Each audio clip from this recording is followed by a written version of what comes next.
It actually took me a long while to see Big Lebowski because I felt like, for that reason exactly, because I felt like I don't need to see the Big Lebowski because every man I know has performed all of the Big Lebowski for me, like every single scene.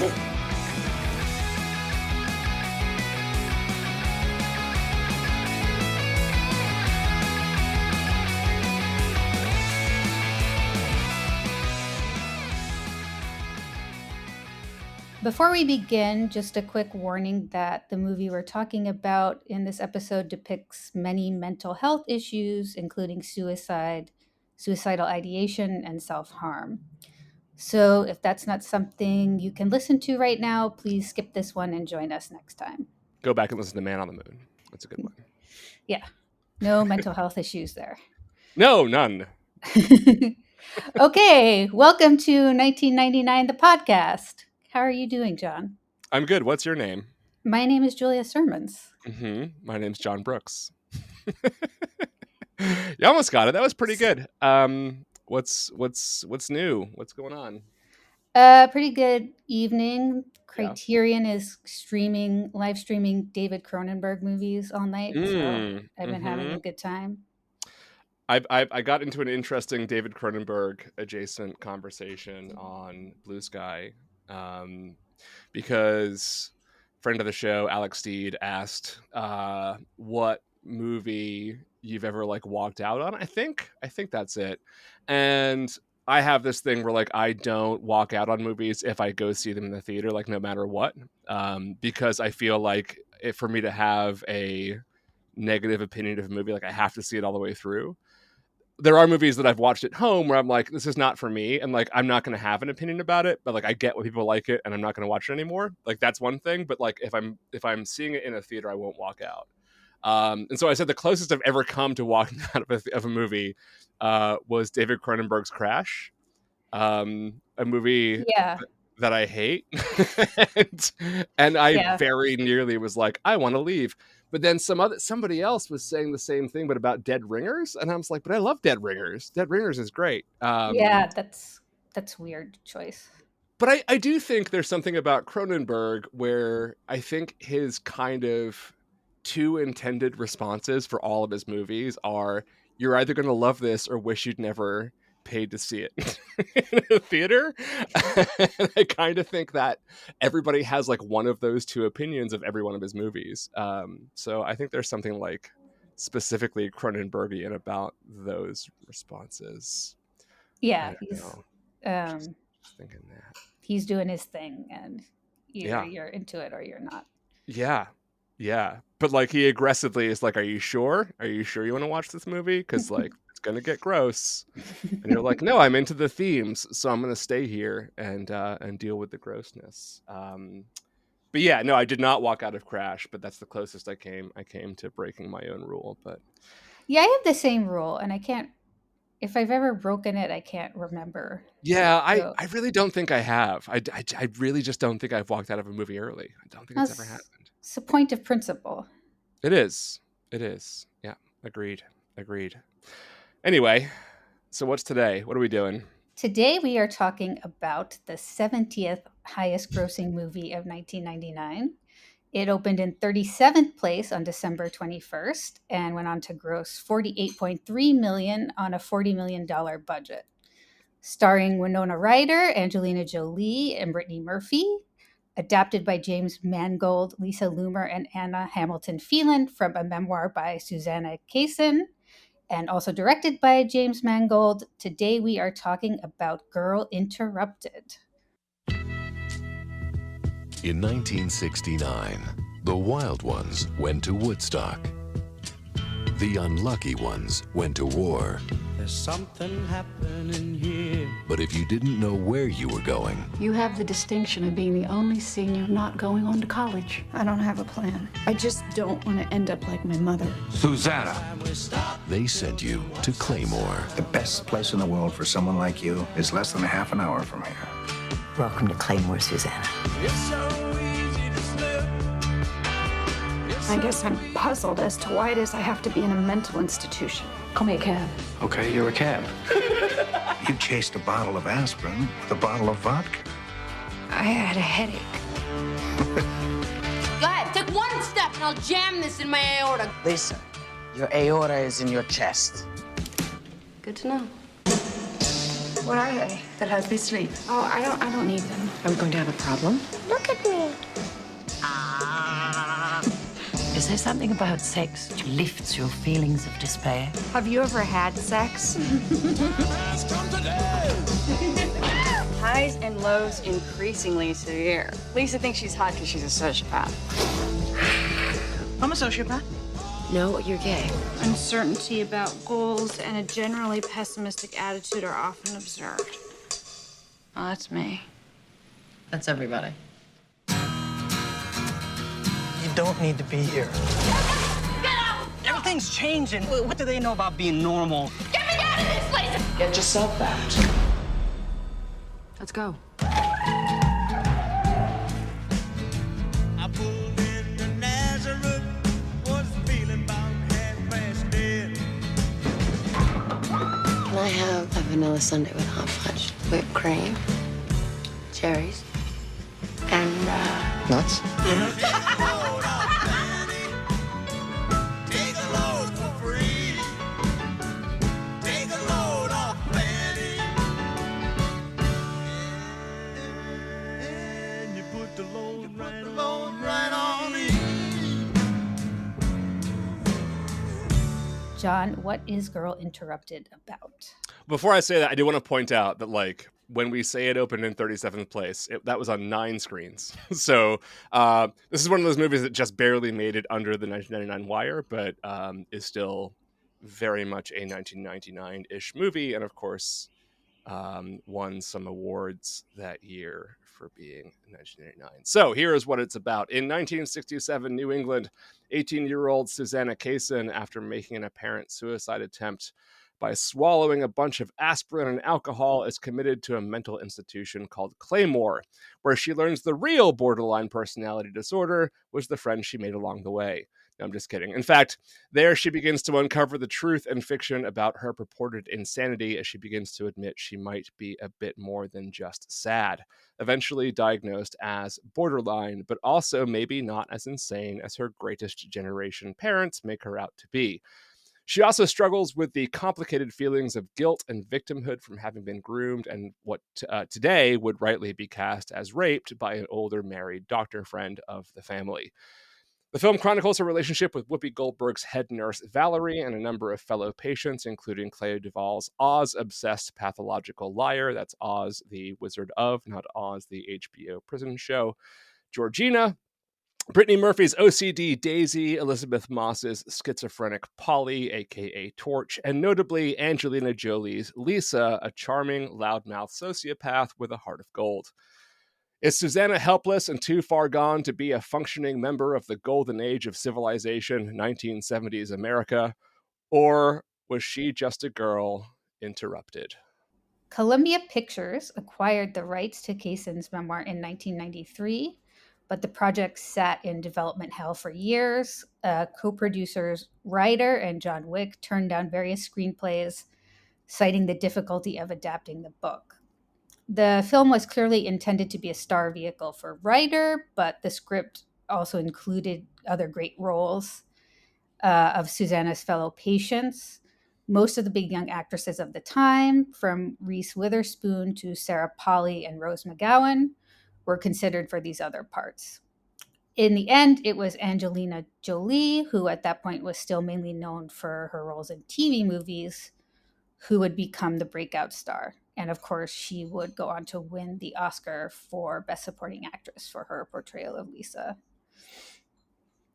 Girl Interrupted was clearly Oscar bait, but in the end, Jolie got the film's only nomination, and the film got mixed reviews. It has a 53% rating on Rotten Tomatoes and 51% on Metacritic.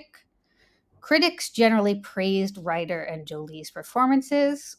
Owen Gleiberman, Stephen Holden, and David Anson all said that Ryder's performance as the self-pitying and bratty Susanna marked her transition out of ingenue roles and into a mature actress. Jolie was almost universally praised. Roger Ebert called her one of the great wild spirits of current movies, a loose cannon who somehow has deadly aim. But critics disagreed about the quality of the material surrounding these performances. While Gleiberman called it shrewd, tough, and lively, for many other critics, the plot was either too episodic or too melodramatic. Ebert, who gave the film 2.5 stars, wrote that the film is mostly about character and behavior, and although there are individual scenes of powerful acting, there doesn't seem to be a destination. But for Stephanie Zacharek, the film's drama felt too contrived. It wouldn't be enough just to have the girls interacting with each other during their commitment. They have to have adventures too. Almost all critics compared Girl Interrupted to One Flew Over the Cuckoo's Nest, usually unfavorably, finding it less emotionally and dramatically satisfying. Well, it's interesting. So there's two things about the movie and the timing of this movie. Us doing this is, of course, One Flew Over the Cuckoo's Nest is one of the most renowned films of Milos Forman, who directed our last movie. So there's an interesting connection there. And also that it was recently Winona Ryder's birthday. Also that we're recording this the day before Halloween, and that just seems appropriate to talk about Winona Ryder movies the day before Halloween. So Julia, who is joining us to talk about it today? Our guest today is Jane Altoids, film Twitter genius, film Okay. Twitter, film Twitter celebrity, and self-professed very famous person. Fellow admirer of the new film A Different Man, which is not directly related, but it's a really good movie, so that you should all see. Jane, we were struggling with your bio beyond your enormous internet celebrity, and the fact that you are, of course, the Zion of the Altoids dynasty. What else should folks at home know about you? Well, I currently one half of the hosts of the Pacino Pod, which is still going on right now. We have a few more things to cover. They're not quite finished with that, but other than that, I write occasionally. I do all sorts of stuff. So, but you can find me on Twitter at Static Blue Bat. So when you say you've got a few more things to cover, are you suggesting that Al Pacino is near death, and so you've got maybe 2 years left of material? If that. Oh no, I'm suggesting more that we just have reached the end of his thing. I mean, he's making stuff right now, but can't really cover it until it formally exists, I guess. But he did just put out a book though, so that may extend the time a little bit longer. I don't know. That's what we were just speculating, whether or not you're going to do an episode about the book.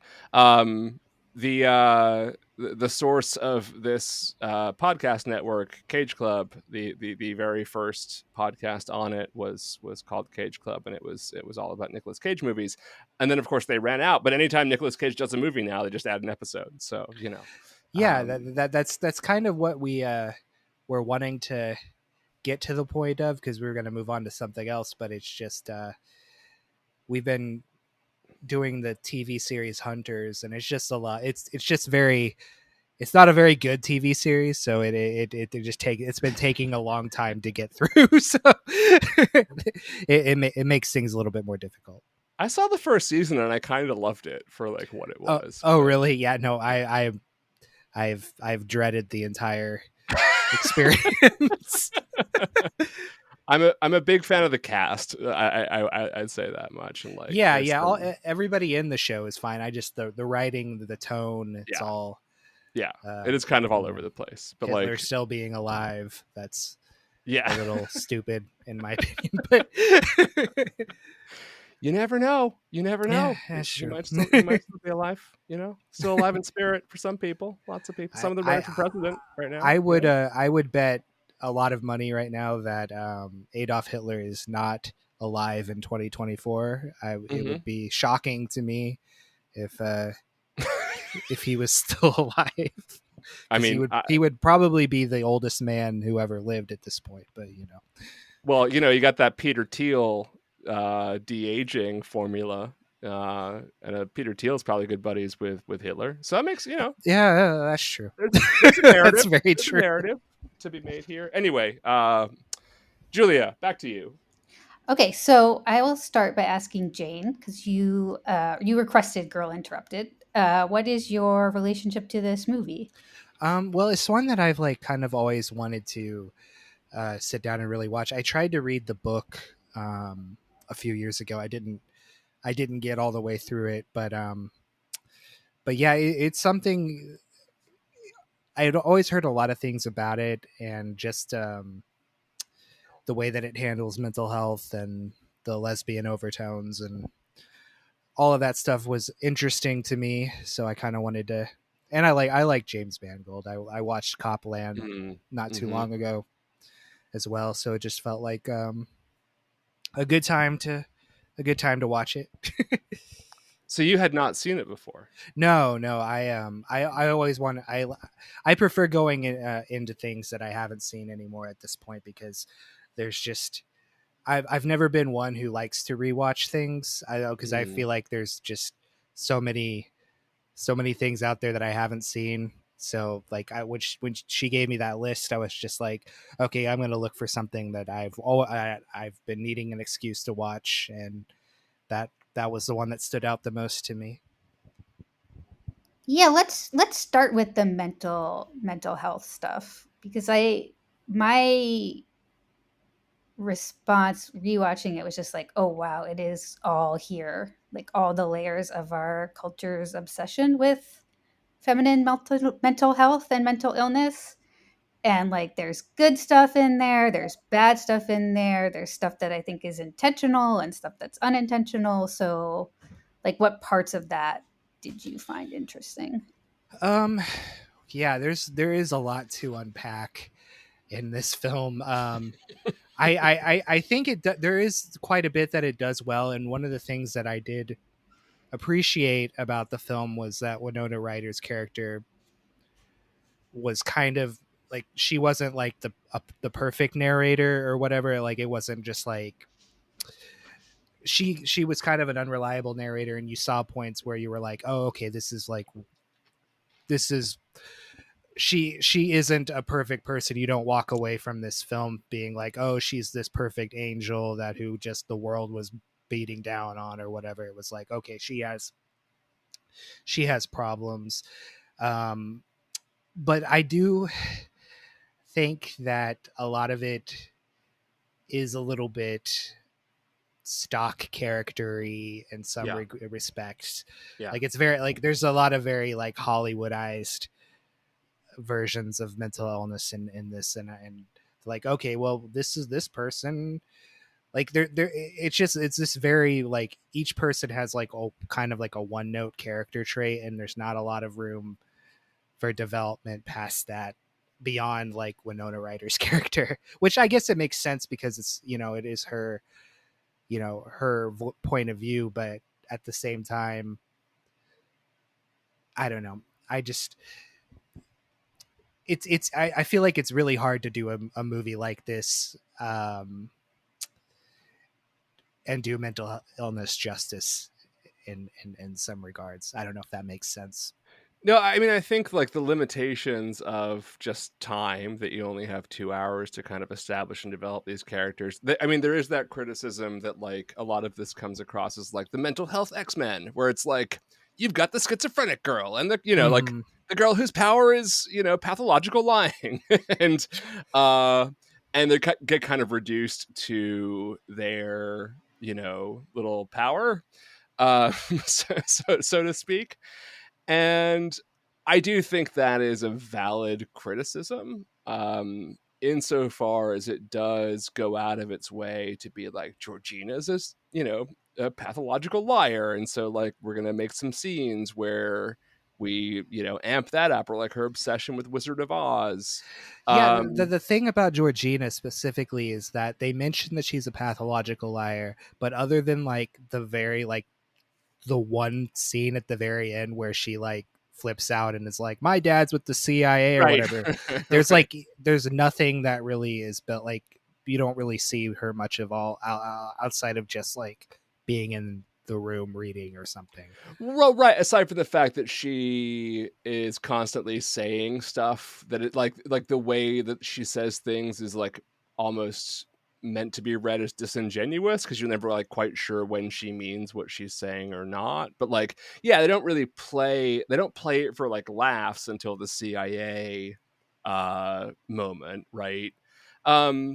But yeah, I mean, I think like in general, like it is true that they are trying to sort of like give accurate portraits of these different kinds of mental illness while also, I don't know, like giving the characters some humanity and depth at the same time. I actually think they walk the line between kind of caricature and humanity pretty well. But I do think it's also true that they don't really develop characters out of this, right? They they establish humanity and they portray mental illness, but like fail to quite establish a true character with everybody except for maybe Lisa, and of course Susanna. As you were saying that, I was kind of thinking maybe this was, and I'm actually kind of surprised. I guess they haven't attempted something like this, or maybe they have, and I just haven't looked into it. But it would. I feel like this is a story that probably would benefit more now from like the serial, like being a series or something, because then you actually could develop more of the characters. Whereas it's like it, you know, in a 2-hour film, it's like you're pretty much just going to get reduced to stock characters at that point. So. Yep. Well, for better or worse, in doing this podcast, that thought comes up in my mind a lot with a lot of the stuff that we watch. I'm like, how would this work as a prestige drama now? Right? Because you'd have more time to let it breathe and like tell a story over time. And I feel like if this was going to be adapted, like if this hadn't been adapted when it was and was like being pulled now, like it would absolutely be a series. Like it wouldn't be a feature film. Which, yeah, because that's what people tend to do with this type of stuff anymore. It's like that like mid-budget adult drama is kind of shifted off to like Max or whatever. So that's making me wonder, like, is the question of like, well, I'm wondering like, what do we, and like, I guess I mean, really, what do I want out of a portrayal of mental illness? But like, is it the like space and time that makes the difference, or are there other things that we think are working or not working in the movie? I think that pretty much everything involving like Susanna herself was done well. Like I like that they weren't like I keep coming back to that scene where Whoopi Goldberg's character takes her into the bath and she just starts like becoming incredibly racist out of nowhere just because she's like trying to like be like, look, I'm crazy, and like that feels like somebody like, you know, like that's what I mean when like with the, like this film isn't like afraid to like portray like the protagonist in a bad light, because like you don't come out of that scene being like, wow, Susanna's this great person. You're like, yeah, that was really shitty. You know? Yeah, and I think that's like, I guess I can't like really talk about this movie too much without disclosing the fact that I was actually briefly in a psych ward in my early 20s. And like, to me, that scene just felt so true, because it's like these people are trying to help you, but you feel really like contrary, and like you're fighting against it in a way, and like you see them as your oppressors a lot of the time, and just like I never said anything super racist to anybody who was trying to help me, but like you do feel that antagonism, and it's just like a way of acting out when you feel like scared and confused and like would like to go home. And I mean, a lot of that probably like the fact that like Susanna is such a well-rounded character probably does come from this being like the real Susanna's memoir, right? Because yeah, this was the book first, and you know, like I'm sure that like part of the deal in adapting this was that like they didn't want to like she didn't want herself to be like sanded off or like portrayed as like the like special, you know, like my mental illness is my super, I'm like, my mental illness is that I'm just too perfect or whatever, you know, like because that's what I like kind of like all like worried about a little bit going into it. I was like, I really just did not want this film to be like that, because I've like, you know, there's definitely things that have been like films that have come out that kind of do come off that way, and it always just kind of, I'm just kind of like, all right. Yeah, yeah, and I think like one of the things that in rewatching this I came to appreciate more is that the way that Susanna's mental illness is sort of presented is like one of the things that's kind of always going on in the background of the film is the idea of like, is she really, does she really need to be there? Like, is she really someone suffering from borderline personality disorder?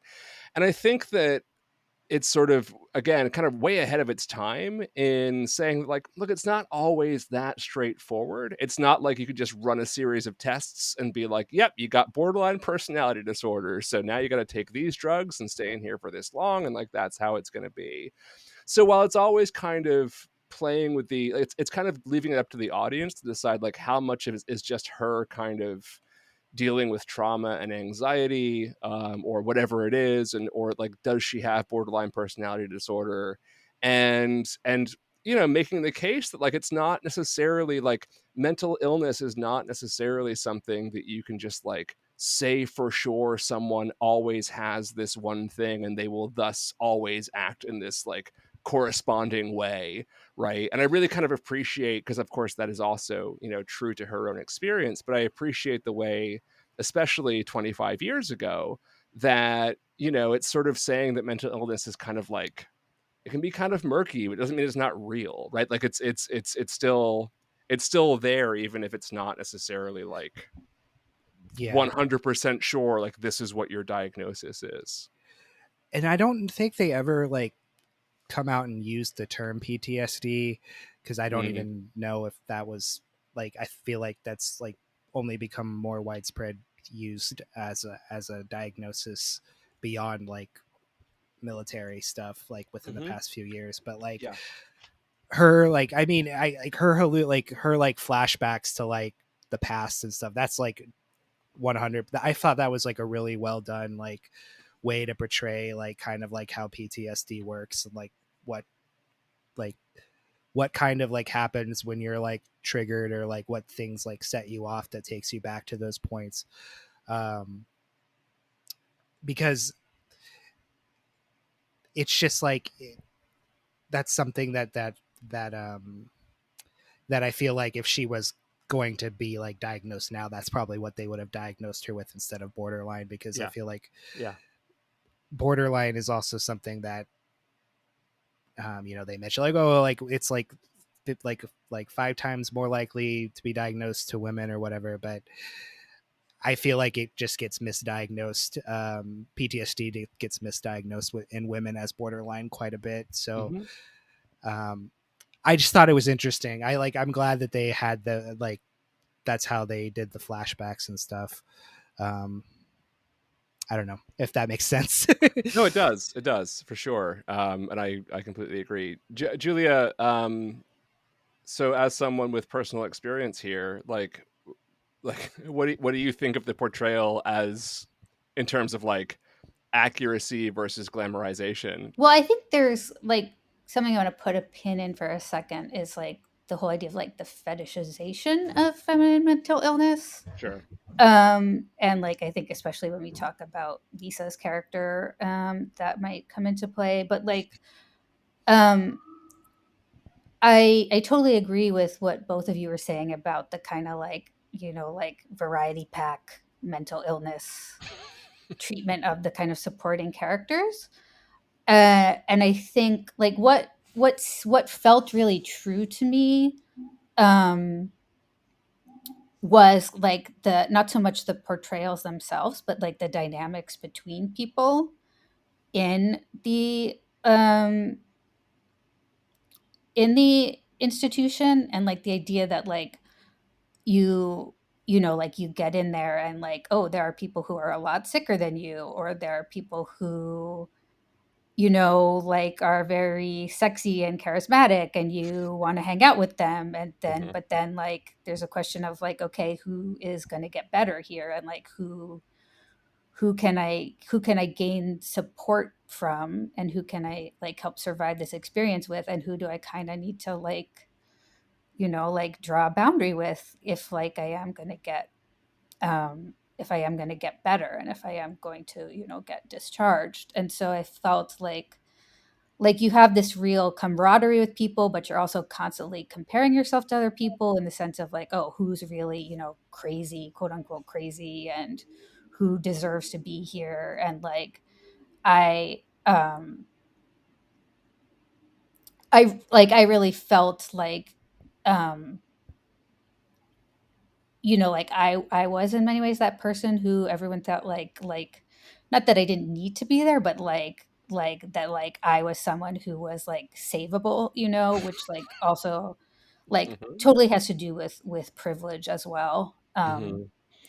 And which is like I think also what's accurate about the portrayal of Susanna's character is that like part of why she's, you know, considered, even though they a lot of them seem to come from at least somewhat stable backgrounds, although we don't really know what Lisa's situation is. Like, the idea of like feeling like, oh, I'm not supposed to be here, and who's supposed to be here, and who are my friends, and who am I, you know, like that constant kind of comparison and shifting grounds, like Mhm. that feels very accurate to me. And the fact that like you are kind of when you're in that mindset, you do kind of view other patients in kind of stereotypical ways. Like that's even as you are their friends and you're close. So that the complicated dynamics of that did ring very true to me.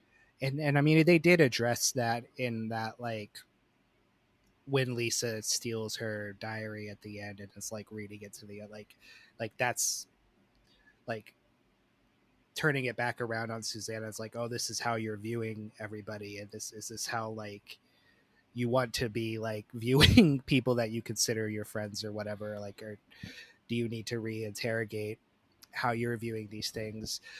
So I did like that they included that part, because I feel like if they didn't, Yeah. um, it would have been a lot worse.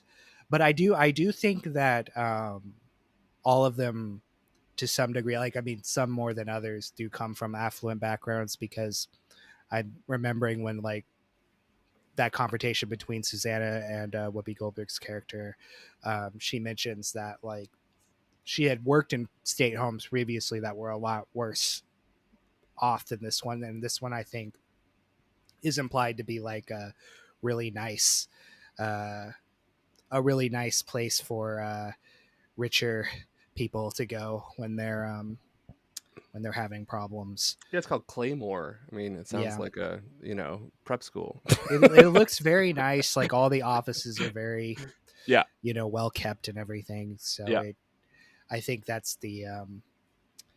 part. I feel like, and you know, it's in, like, once again, it's an all white patient group, and the only person of color is the nurse. Right.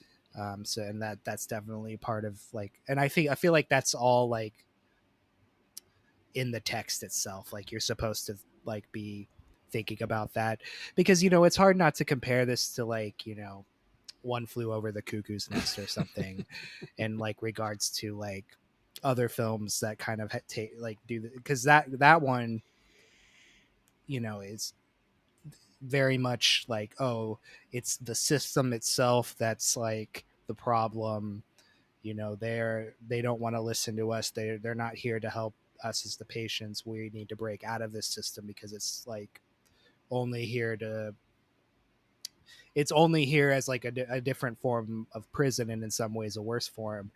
Whereas this, I feel like you go into it expecting to think that, and even in some respects I feel like Susanna views it like that at some point, but in reality it's just people trying to do their jobs and help, you know, like, I don't know, it, like, I feel like it has a more of a nuanced look on the system itself than just a good or bad dichotomy that like other films might. Well, That Julia, yeah. Jane has ripped off the One Flew Over the Cuckoo's Nest Band-Aid. So, do we want to talk about that contrast? Yeah, so something, Jane, we were talking about when we were going over critics' reviews at the time was that every review compares it to One Flew Over the Cuckoo's Nest, and every review compares it negatively. And and I think what you were saying about it being like, the way I'm going to put it is like it being much more kind of like metaphoric and symbolic, and like being um about systems oppressing people. One Flew Over the Cuckoo's Nest, I'm talking about, like having that like kind of more allegorical maybe dimension to it. Like people seem to like that more. And like, and we're talking about what we want when we're depicting mental illness. That's an interesting question, I think. I see. I mean, I'm somebody who likes the book more than the film. I like the film fine, but than of One Who Flew Over the Cuckoo's Nest. But I feel like that, yeah, that like whole system, like like system coming down on you thing was definitely more overt in Ken Kesey's book, but it's very much there in the film too. But that's just not what like. I just feel like this film is just coming at that from a completely different angle, and I think part of why people maybe were comparing it unfavorably is just, and I don't, it's just because it's like women, and I feel like people are like, there's just like a streak of misogyny because we're like, One Flew Over the Cuckoo's Nest is like Jack Nicholson, this very like the like rebel archetype of like very male that's like, oh yeah, that's you tell him, you like take it to Nurse Ratched or whatever, even though like yeah, from what I understand, he's like, his character is like a statutory rapist or something. That's why he's like in, that was like part of the problem, like why he was like going to jail in the first place or whatever. Yeah.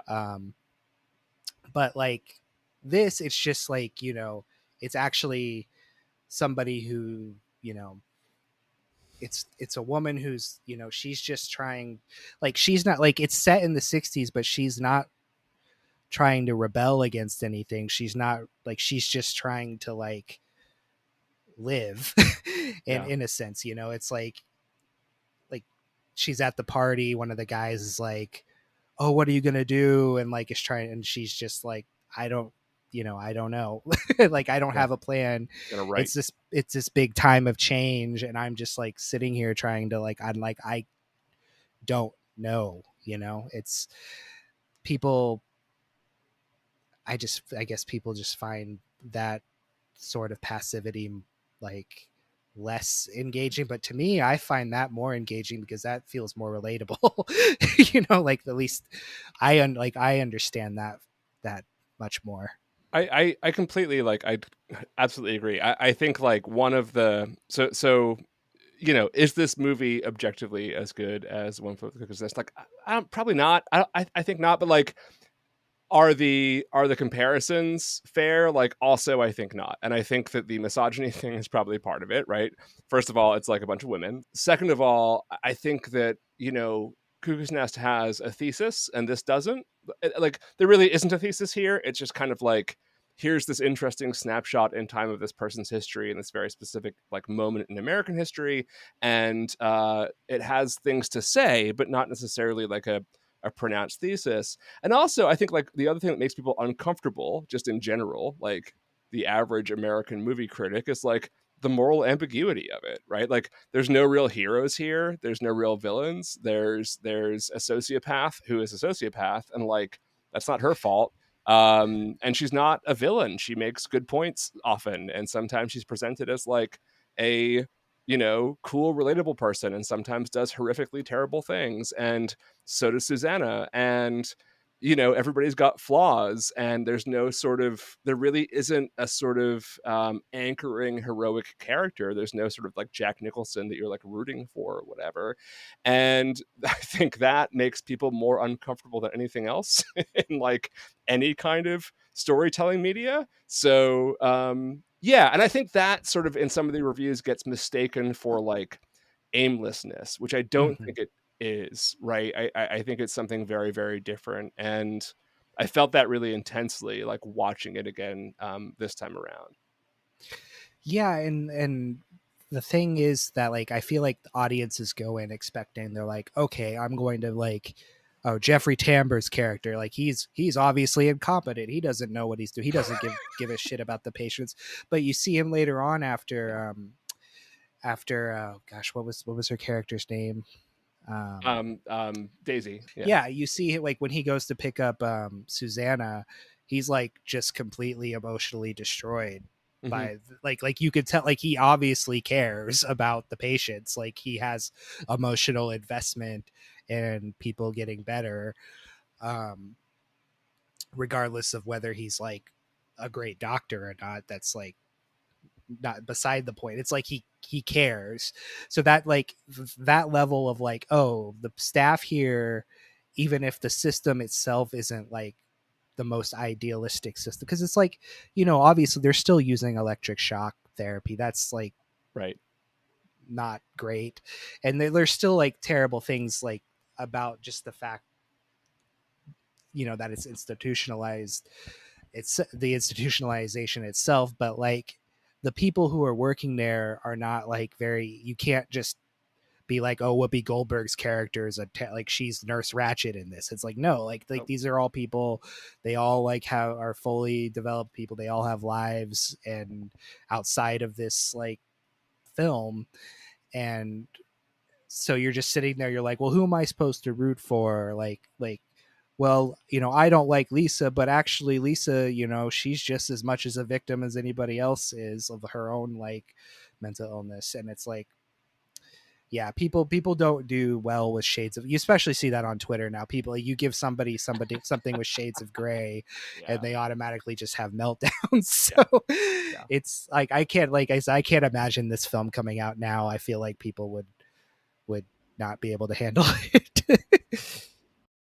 Maybe we should talk about maybe the most One Flew Over the Cuckoo's Nest-esque character in this, which is Angelina Jolie's Lisa. Because I think there's, like that, this was the big breakout performance of the movie. And like, I think it's like, I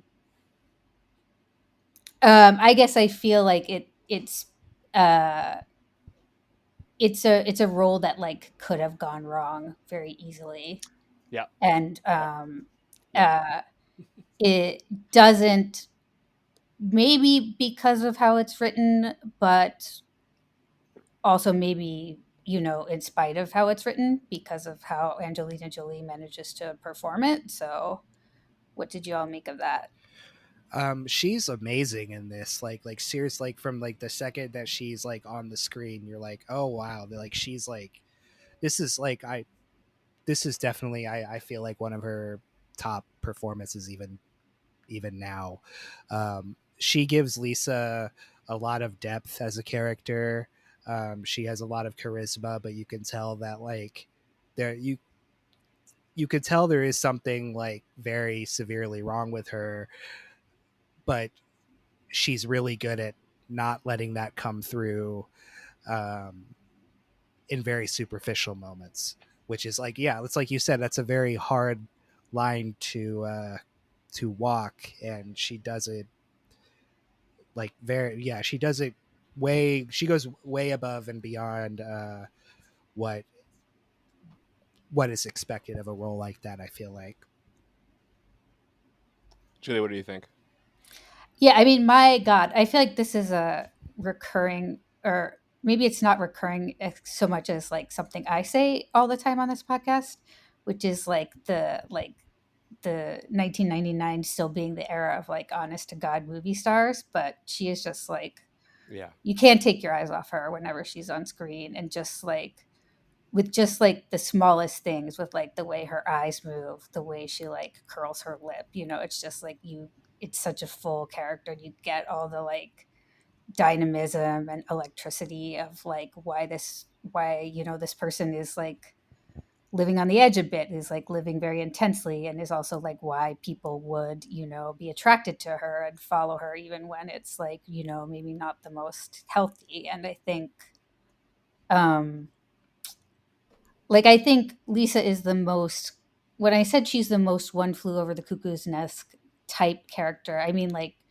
she seems to be the one who is projecting mental illness as like a kind of symbol or metaphor, like Yeah. the mentally ill are the tellers of uncomfortable truths, or the people who live life more intensely, or like all those kinds of like quite problematic stereotypes. Like she just embodies them so intensely and so fully, and in a way that um that is really compelling to watch, but that also like we don't lose sight of um the cruelty there and the lashing out, or Yeah. of the kind of lostness beneath it, or the out of control feeling that she can't really stop herself from doing these things.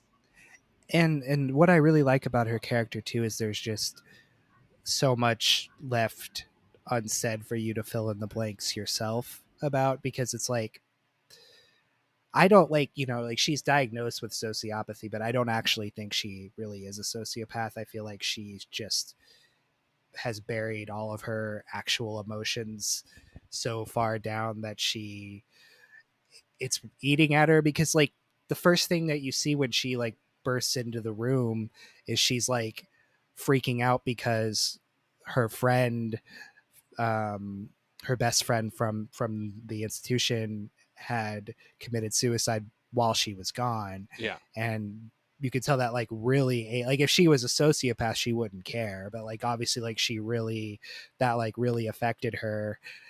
And like later, even later on when they're like escaping, and like Susanna is obviously infatuated with her, but like Lisa calls her by her friend's name, so like clearly it's like she is, she's dealing with a lot of stuff that she like isn't ready to actually like address.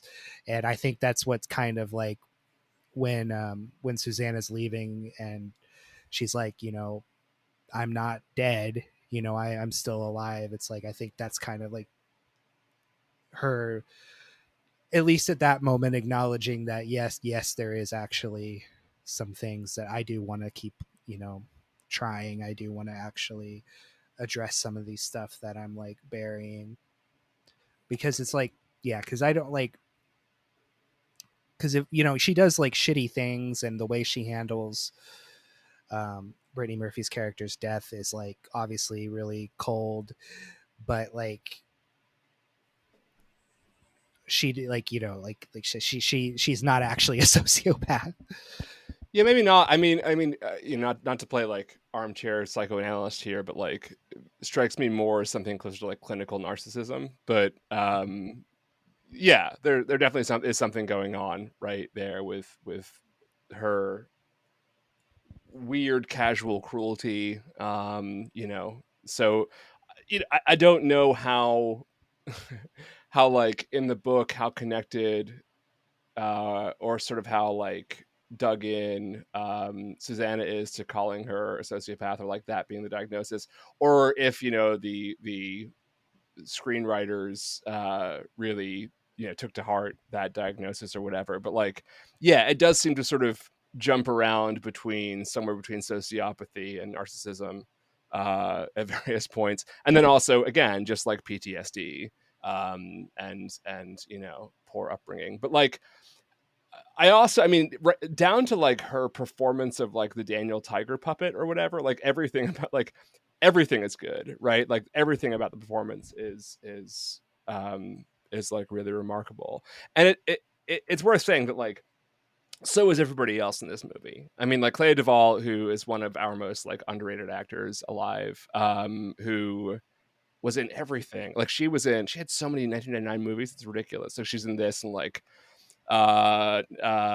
she's all that, so but I'm a cheerleader. Like she had a great year. Brittany Murphy, incredible. A Yeah, 17-year-old Elizabeth Moss. I think Whoopi Goldberg, like, it's one of her best performances. The like littering of all of these like wonderful, very short performances from like Judith Light, Kurtwood Smith, Jeffrey Tambor, you mentioned, like Bruce Dern, like everybody who like shows up in the, like Jared Leto is really like great in that role. Everybody who shows up is just it's an incredible, array of like acting performances from top to bottom.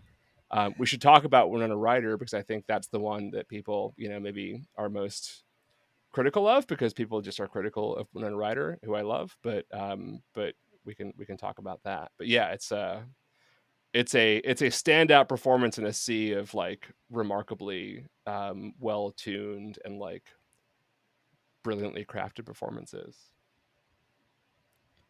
Yeah. As far as Winona Ryder's performance goes, I thought she did exactly what she needed to do. Yeah. With what she was given, and like I feel like, to me at least, it was very obvious that she like connected pretty deeply with the material. Like it seemed like she was giving a good performance. It's just like, I don't really know what people would have wanted from her besides what she was giving. She's playing a waspy girl with with like severe depression, like Yeah. that comes across. Yeah, I mean, I think it's very like, it's what's so great about her as an actress generally is just she has this kind of like um she has a kind of like openness about her. Like she communicates with you very directly It's in a like way. wide open. It's like Yeah. Yeah, in a way that's very vulnerable. And yeah. I think it just makes her like it just really conveys the fact that she's just very confused about what's happening to her, and she doesn't know whether to think of herself as mentally ill or not, and she doesn't know what to do with this diagnosis, and does she really belong there, and just that kind of like um just like the wide open vulnerability of that confusion and uncertainty. And Yeah. I think like I do feel like the movie hits the whole like she's a writer, she's going to be a writer, she wants to be a writer thing, like Just like it Cho hits that. March. Yeah. Yeah. Just like it like plays that note a bit too often, but like I think it does like part of what the role is that because that's who she becomes, and because she's this person who maybe is a little bit more stable than a lot of the other people she's living with, is that she's an observer, right? And like you see her observe with great acuity and with great empathy. And I think yeah, I think those are really essential parts of the role that she is just perfect for. um yeah, like as far as her aspect of like being a writer and an observer, I we talked about this a little bit already, but I really do like at the end where her quote her observations of people is like turned back around on her, and it's kind of like, because that's always been a little bit of my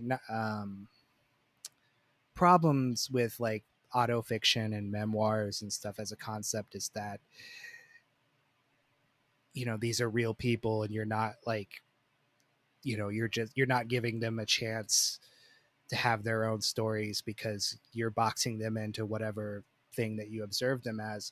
But by having them interrogate her own observations back on her, I feel like that's something that I wish happened a lot more in stories like this, because I do feel like um, it gives it more like more weight. It's like, Yeah. okay, well, Yeah. the the right, like she is like self-aware of the fact that she's only giving these sketches and she's not, she's not telling each of these people as full people. Yeah. And I will say, like, the one of the few things within the movie that doesn't work for me is how kind of contrived that last scene is, and sort of the weird like horror movie aesthetic of it. It felt very out of place, and I know they have to get to that sort of confrontation, and that all works, but just like the kind of staging of it was very odd to me. And there's a couple points in the movie where I'm like, it is very Hollywood. Yeah, like, it kind of that's takes like me out of it. Yeah. I do have a couple of things to say about Winona Ryder, though, as a lifelong Winona Ryder devotee. First of all, like, did y'all notice that this movie is weirdly consistent with Little Women? That there's like Winona Ryder doing voiceovers, wants to be a writer, hangs out with her like quirky sisters. One of them dies. There's this like wanderlust driven boy who wants her to run away with him, but she refuses him. Like, it's basically the same story, except in a mental institution. So, like Whoopi great Goldberg double is kind of feature. marmy. Yeah. There's weird parallels going on there. And in that scene, I made a joke about this on Twitter, but in the scene where they're like going out for ice cream and walking in the snow, and I'm like, this is basically just Little Women. Like, what is going on? That was the one, like the ice cream scene was the one time in the film that I was like, okay, come on, this is a little bit too goofy. Like, it reminded me of Yeah. Oh god, that film, which is that film Awakenings. Do you remember that film? Mm-hmm. I love that movie, but yeah, it's good, but it's just like it has like, that film is a very like sentimental vibe to it that this film doesn't, except it starts veering into that a little bit with the ice cream scene. Yeah. I don't And when they all start making sort of like, animal noises at Mary Kay Place, right, with like the whole the confrontation of her about her husband. Yeah, it is. Yes, that's another one of those scenes. It's like, come on. I mean, it's kind of delightful. It's funny. It's well written scene, but like, it doesn't feel like it belongs within the movie. it feels like it's from a different like film. It really does. Just transplanted in. It does. Like, it's hitting a very expected note. Like, yeah, like, especially Angelina Jolie telling off the professor's wife. Like, it's just like, she may be unstable, but she's gonna tell it like it is, and she's gonna be in your corner and defend you. Might be an asshole, but she's your asshole. Like, it's one of those moments. But I love, so Winona Ryder to me is, I thought about this more with this movie, and thinking about like some of my favorite roles of her, including this and like Joe March, obviously, and like Black Swan. I get the criticism that people have that Winona Ryder is more performative than she is like actorly, and I kind of understand that. It's a criticism that's sometimes leveled at Nicolas Cage, where like he's more of a performer than an actor. If you want to like make that distinction, I get it. I do think there is a kind of limited range of Winona Ryder and like what sort of roles that she like is really equipped to do, and I also get that. But I also think, like, to me, like someone off, like, I've heard someone kind of compare her to like Keanu Reeves, and like as someone who thinks Keanu Reeves is brilliant, I do get it. Like, there's a raw emotionality about both of them that they have a really hard time sort of suppressing in the roles that they play a lot of the time. But I also think, like, when used right, they're both really incredible and sort of like revelatory in the way that they perform. This is a really difficult movie to sort of be the anchor to like ground every other performance around. You need to be a little bit more than just sort of, you need to be kind of all in, right? And Winona Ryder is very good at being all in. I do think about that scene that you talked about before, Jane, with like the bathtub scene, right? With where she's being sort of like racist to like intentionally, and it's like that ability of her to play someone who's like being mean and cruel, but also like deeply down doesn't mean it and feels guilt, and like the way that she can convey that just like through her eyes, right, is like it's like an unteachable skill. And she is like a genuine treasure as far as I'm concerned. What I like the most about her, and really what I like the most about this role, is that she has this certain genuineness about her. Like she feels like a very like, I know like the difference between an actor and a performer, but I feel like with her, like she brings this like whatever role she's doing, this real genuineness to like her energy that like makes you feel like you're watching a real person. Like I've never watched her, I've never seen a performance of her where I was like, I felt like I was watching a character. I felt like I was watching, like she was that person in that moment. And this, I feel like that really comes across in this film. And that is exactly what her character needed. Like you needed somebody who had that authentic, like this sort of like like she feels like she has the weight of the world on her shoulders the entire film. Like it, like the way that her body, like her body language is, like she just feels like she has this like enormous weight on her.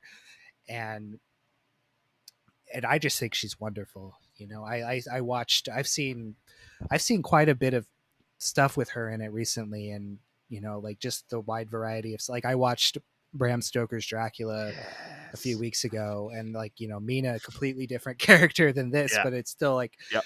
still feels like a very real person. It's just Yep. like, and that's such a like heightened melodramatic film, like very stage like driven like theatrical, whereas this is like more of a grounded, you know fly on the wall type film, and Yeah. there's like still great in both. That to me is the sign of somebody who's like really, somebody, I feel like people tend to underrate her, honestly.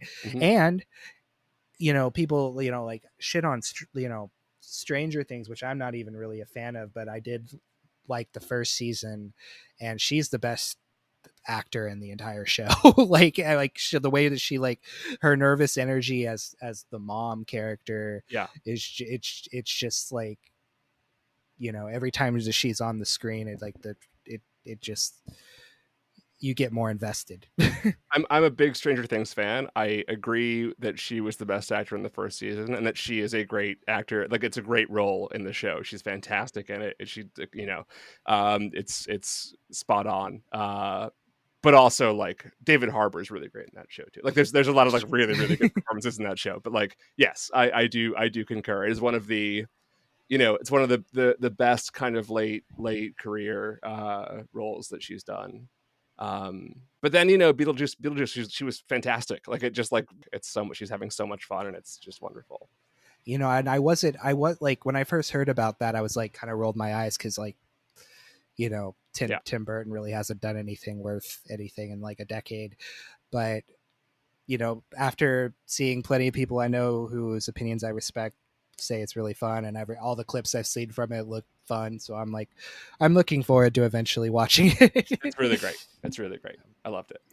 It's a lot of fun. I want to like quickly put in a plug for one of my favorite Winona Ryder performances, which is Age of Innocence. Oh yeah. Where it's like, where Scorsese does this amazing thing where it's like, okay, we're going to take that pure, intense Winona Ryder thing and then just make it completely perverse and wicked. Yeah. Yeah. But the girl, when you were talking, John, where you were talking about related roles to this one and Girl Interrupted, I actually started thinking about Heathers, where it's like, yeah, she's kind of like seduced to the dark side, and to like a kind of wickedness, but then she maintains this level of humanity, and she's like, okay, I can't I can go no further with this. Yep. I also like, I want to talk about James Mangold as well, because we touched on that very early on, but this is something that I also really revised my opinion of in watching it again. One of the things that reviews tend to say about Mangold was that he's basically like, they kind of cast Mangold as a like a journeyman director, you know, like a guy who's just sort of hired to like direct a movie, and like the directing isn't really the point. I really found a lot of the choices in this movie, the way that he directed them, really interesting, and like I really kind of missed the first time. So, I mean, the thing that sort of stands out to me is, first of all, the way that Susanna's journey in the beginning, getting to the mental hospital, is sort of presented, and there's a lot of like very strange angles, like weird cuts. Like, it's very kind of jarring as to sort of like what is going on and where and when we are. It's really disorienting in a way that doesn't make it hard to watch, but also sort of puts you in her frame of mind in a way that is not ham-fisted, right? Is like, it's very effective in sort of getting you there.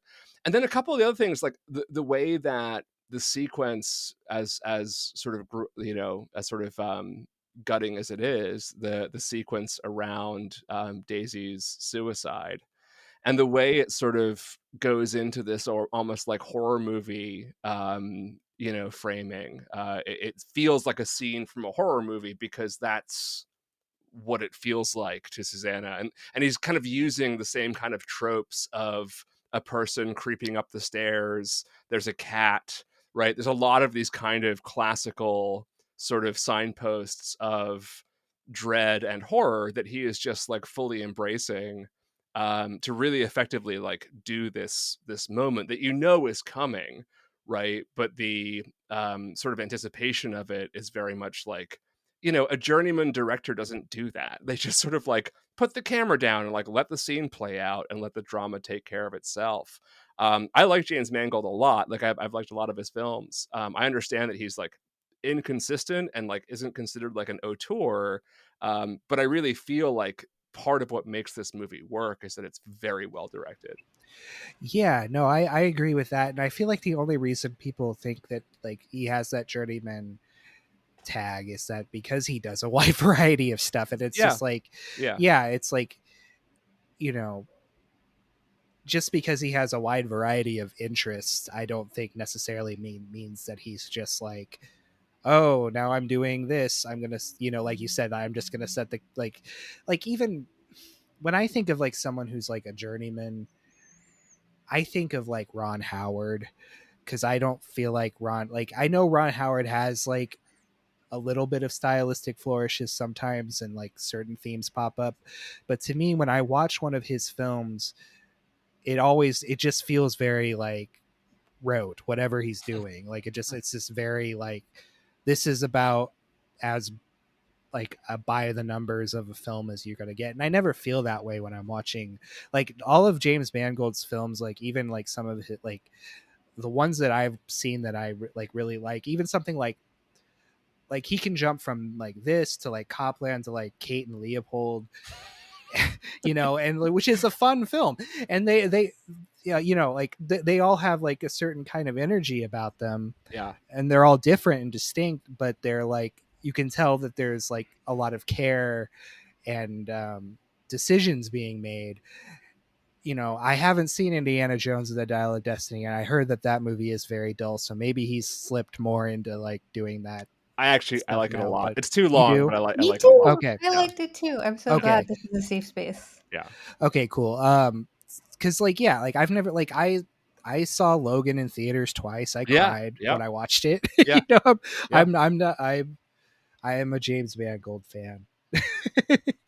Yeah.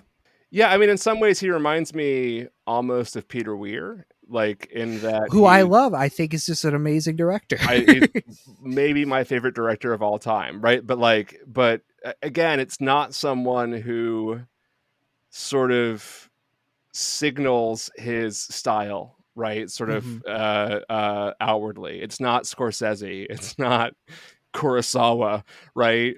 You have to kind of know a Peter Weir film's a Peter Weir film, and when you do and look at what his you know, repertoire is, you're like, holy shit. Like, yeah, because I think like when I think of him, I'm like, okay, well, Picnic at Hanging Rock, one of the most beautiful shot films ever made. Yep. And then you think about something, one of my other like that people don't talk about enough, but one of my other favorite films that he's done is like The Mosquito Coast. Two very, very different films, very, like, it's like you said, like if you were told that like, oh, these are both Peter Weir films, you may not realize it right off the bat, but they're like but they all have like very distinct styles to them and very like, and then like and everything. Witness, Truman Show, Fearless, like what do these movies have in common? Like nothing. Yeah, no, exactly. Like, they're just incredible. Like Master and Commander, like they're just all incredible movies. I feel like Mangold is more like that. I mean, he's not prolific really. He does a movie every like once in a while, which I think maybe is part of the issue, that he's just never really built this kind of reputation of like a guy whose movies you have to see, but he's very good. Like, and this in the hands of a less competent and less assured director, and maybe even one who's like trying a little too hard to experiment, I think would have been a disaster. But he is sort of the perfect person to have shot this. Was there any other I didn't really look into the production history of this. Was there any other directors who were attached before he was attached to it? Or because I'd be curious of what attracted him to wanting to do this in the first place, because to me it's like, I think he does a great job, but it's just I'm surprised at how like well he does with like a very female driven story. Yeah. Like that's just like, it feels like it's something that like you would want a female director to tackle, but I feel like he does a great job with it. I'm just curious. The thing that I uncovered, which we talked about in the intro, is that they went through a lot of script writers, and that there's a question of like how adaptable the book was. But I don't know that whether any other directors were attached at any point. Yeah, no, I mean, I know that Winona Ryder tried to get it made for a long time, but she went to go, she saw James Mangold personally after seeing Heavy, which is another great film with James Mangold, and kind of took it from there. So I think she was intent that like he was the right person to make the film.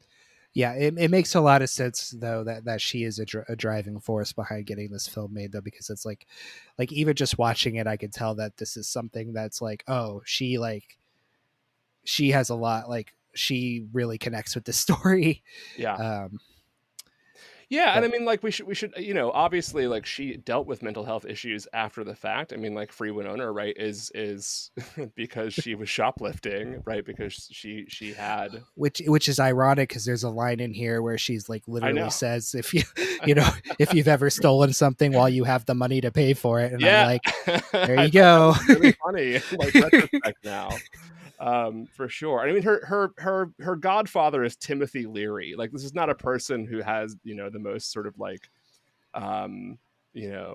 stable. Well, I'm sure she had a stable life, but like her parents were like, intellectual weirdos in Minnesota. Yeah, she was with Johnny Depp, and that's got to be. She was with Johnny Depp. Very difficult. She dated Johnny Depp, and her godfather is Timothy Leary. This is not someone who you would not assume would have some stuff happening. Beyond bland suburbia, So I'm curious, like, do you talk much about like the context of how this these films fit within the greater scheme of like 1999? Usually, often, yes. So do you have thoughts on that? I'd love to hear. I'm curious. No, I was going to ask you, like, how do you think this fits in the film scene of 1999? Is this like a big outlier, or is this something that fits in quite well? It's a good question. I mean, I think in terms of, I don't know, I'm kind of going to say outlier. And just in terms of the fact that a lot of good movies got made, then like it's not an outlier, but it seems kind of like, I can't really think of another movie from 99 that is like so particularly focused on this topic, but then also so particularly focused on like this kind of like like it really is like a kind of woman's picture in an old fashioned sense, and that it's like Mm-hmm. about women's lives and their experiences with each other and their dramas. But maybe I'm incorrect about that. You've been doing this longer than I have, John.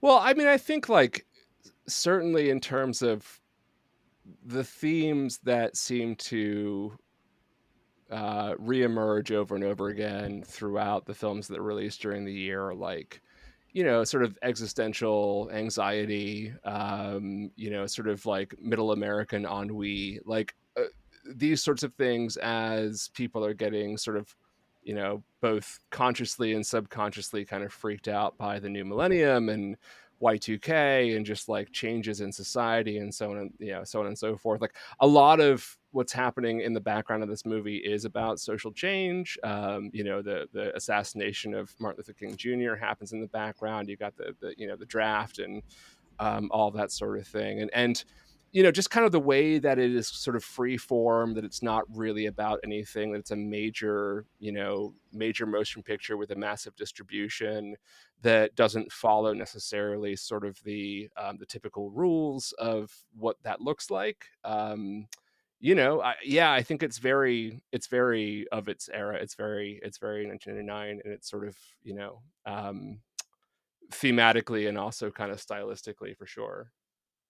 Yeah, I was kind of thinking that maybe it fit in with something like American Beauty in a sense And that even it's like Fight Club in some ways. Like there's a bunch of things that are sort of, yes, because it is like, it's about mental health, but it's very much about like middle class mental health in a sense, and it makes, and it's not shying away from that. It's very that's in the text of the film. Yeah. But that is interesting because it uses the way that it is technically a period piece, but it's not so like it's a period piece on the outskirts, because it's not like, it's not really about 1968. It's not really like, if you take those signifiers away, this could be set in like any point between 68 and 99.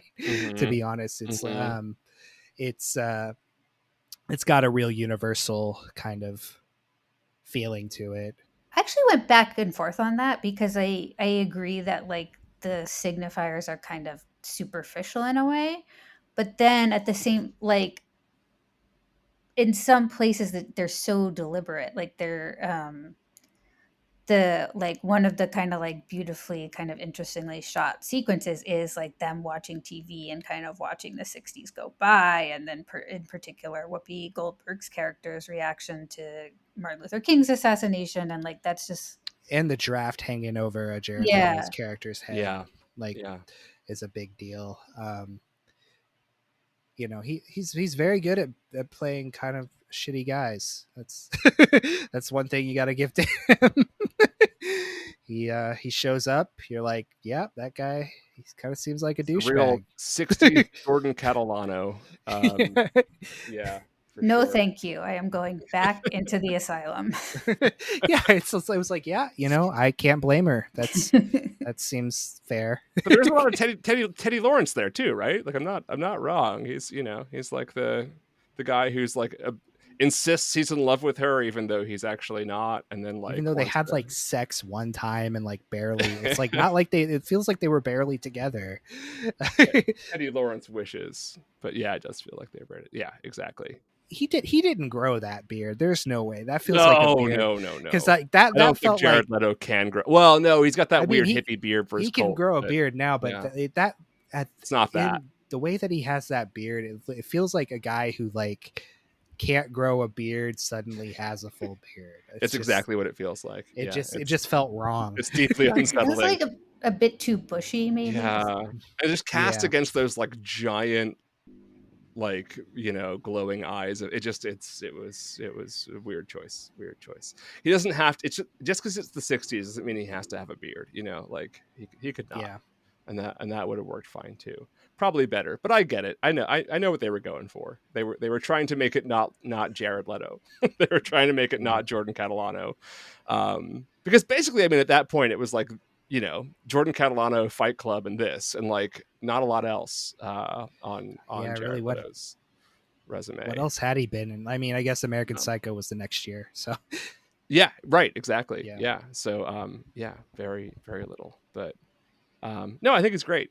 It's well cast. It just is the beard. The beard is yeah, beard's got to a little go. distracting. Beard's got to go. Also, we should mention this before we say goodbye here. The soundtrack kicks ass.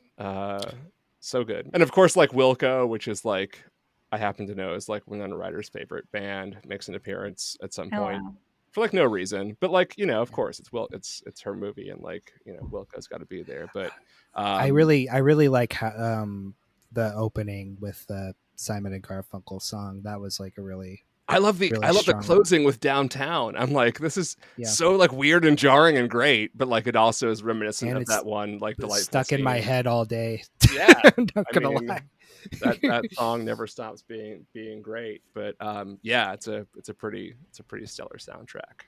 Yeah, and the use of the end of the world for the discovery of Daisy's body is just a killer. Oh my god, that's such a brutal scene. I blocked that one out of my memory, honestly, in rewatching it, because like Julia, when you texted me and was like, "This is more intense than I remember it being," I was like, "Okay," and then that scene, I was like, "Oh Jesus, this." Yeah, I kind of had a feel. I was like, well, there's probably no way it's not going to be, but like as soon as like Lisa just starts in on her, you're just like, That's why I texted you, was because I had just watched that scene. I'm not surprised. I was like, yikes, yeah, that's a lot. And I mean, there's stuff before that too that is kind of tough to endure to some degree, but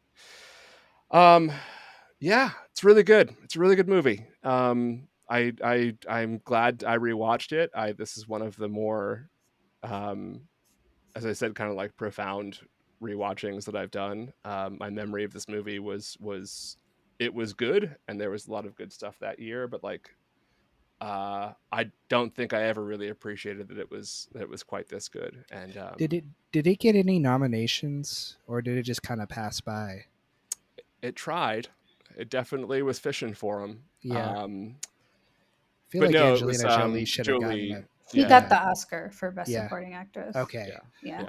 Yeah, because I was like, yeah, there's no way she didn't at least get nominated for this, because I'm like, come on. Yeah. that's it's too good of a performance. Well, this was yeah, it's a good one. And again, this is not for everybody, so like approach with caution.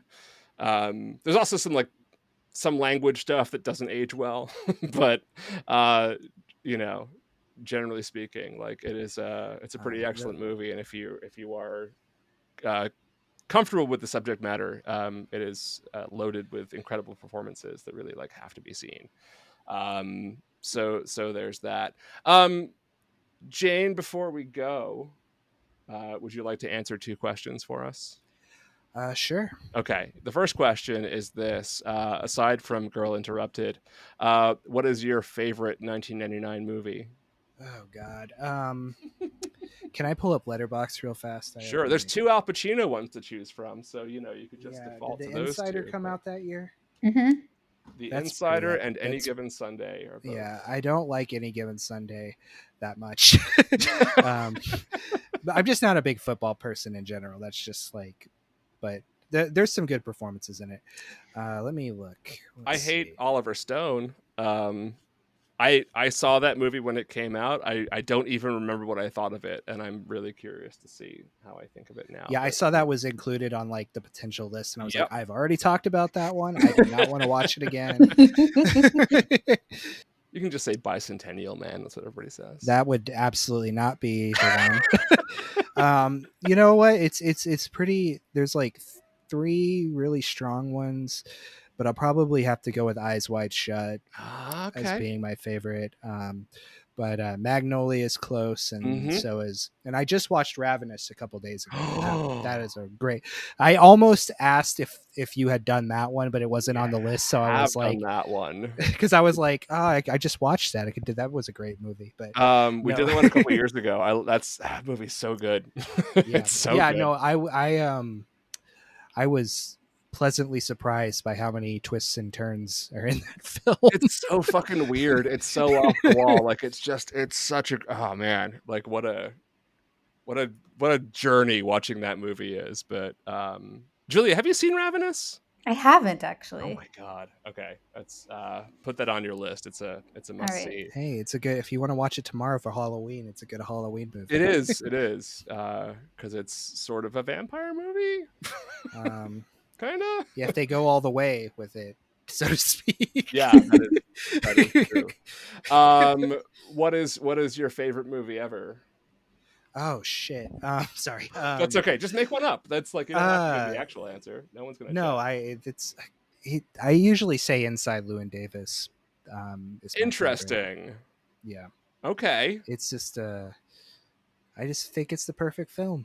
It's about a loser, who's talented but not quite able to make it work, and massively depressed, and great soundtrack. It's great film. Funny. Got a cat. It's got a cat. It's a solid choice. I was recently on a podcast, should be coming out for the next few weeks, I think, about the Coen brothers, and listed my top 5, and that didn't make it. But I always like, what I love about people's Coen brothers opinions is like, you could name me any 5, and I'm like, yeah, I can see it. Like, sure, those are all fucking great. Like, yeah, they're not going to be my top 5, but like, and that might make my top 10. I think, like, it's really great, but like, you have to really try to be contrarian with them. It's like really there really is like not many films you can point to be like, well, The Lady Killers is my favorite Coen brothers film. Like that's like the one of the only you're ones fucking where... lying. Yeah. But maybe it is. I don't know. It's like, it has some obviously redeemable qualities, but yeah, no, you're completely right. Like I am someone who is like not as big a Big Lebowski fan as most people. Like, it just doesn't crack my like top 5. I think it's a perfect film. It's just almost too perfect in the fact that it's just every part of that film has been so driven into the ground by like everybody I've ever run across that it just like, it doesn't feel novel anymore. It actually took me a long while to see Big Lebowski, because I felt like, for that reason exactly, because I felt like I don't need to see the Big Lebowski because every man I know has performed all of the Big Lebowski for me, like every single scene. Yeah. Oh my god, it's so true. But then I saw it and I loved it, and it's like, I'm a big like Raymond Chandler and Altman's Long Goodbye fan. So I love the Long Goodbye. Yeah, it's the Long Goodbye, even more insane version. Yeah. But I think, Jane, like you've nailed my problem with it, right? And I think that's exactly, and probably like Julia too. Like, it's just like, dudes have performed it for me at bars, and like, I'm like, yeah, it's almost too perfect sometimes. I like the I like the Coen brothers movies that are like very weird and I don't know, like The Man Who Wasn't There is one of my favorites. Oh yeah, like that, like Blood Simple. People don't talk enough about it. Movie, like, yeah, phenomenal stuff. But anyway, yeah, that's a separate conversation. How contrarian a choice is A Serious Man, because that might make my top 5. I feel like that has a pretty sizable fan base nowadays. Like, I see people talk about that quite a bit. It's great. It's great. They're all great. Like, they're all great. It like, when I think of like the contrarian choice, it's like, yeah, it's just like The Lady Killers and maybe like Intolerable Cruelty. If somebody said that was their favorite Coen brothers film, I would be a little surprised. But I think my most like contrarian pick that like really is in my top 5 is the Hudsucker Proxy. But like, I just love that movie. I just think it's great. Well, Tim Robbins, he's a great actor. He's the best. But of course, like Serious Man has Stolbarg, who I just adore and is an incredible actor. Anyway, it was turned into a Coen Brothers podcast episode, but that's fine. We never talk about the Coen Brothers because like they didn't make any movies this year, so they don't really make our podcast very often. Oh, they didn't make anything, because at first I thought The Big Lebowski did come out in '99, but that was '98. I'm pretty sure. Yep, it was so an off it was year close for them. Close.